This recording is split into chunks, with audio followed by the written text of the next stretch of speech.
Ouça agora Presente Diário, o devocional de todos os que buscam a Deus. Hoje é 28 de julho. O título de hoje é Irrelevante? Leitura bíblica, 1 Samuel, capítulo 1, do versículo 1 ao versículo 7 e depois versículo 20. Versículo-chave, Juízes, capítulo 21, versículo 25. Na época dos juízes, não havia rei em Israel.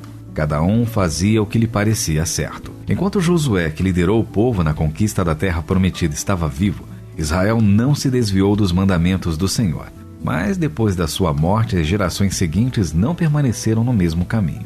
Juízes, capítulo 2, do versículo 6 ao 10. Passado muito tempo, o povo vivia uma crise moral e espiritual sem um governo centralizado e os líderes que surgiam nem sempre eram fiéis a Deus. Sansão, por exemplo, resultando em um período bastante conturbado para a nação. É neste contexto tenso que se encaixa a leitura bíblica de hoje, que começa o relato sobre o último juiz e o começo da monarquia israelita. No entanto, em vez de tratar dos grandes feitos de Samuel, o texto inicia de forma inesperada, falando de uma crise familiar. Eucana era apenas um certo homem que tinha 2 esposas, algo comum à época, embora Deus não aprovasse a prática. Naquele tempo, a mulher não era valorizada, o que era ainda pior quando não tinha filhos. Por isso, Ana sofria demais com aquela situação. Um caso complicado, mas aparentemente irrelevante à luz dos enormes problemas que Israel vivia.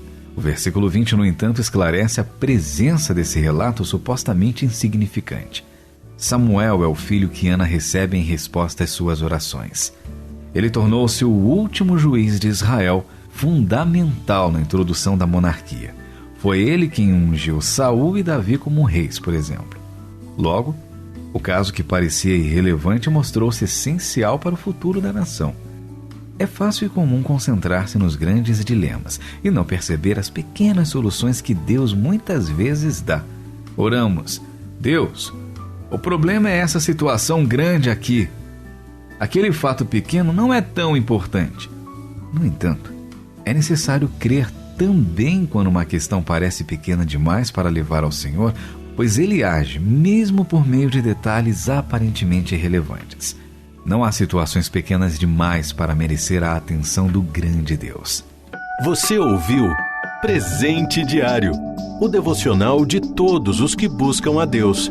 Acesse transmundial.org.br.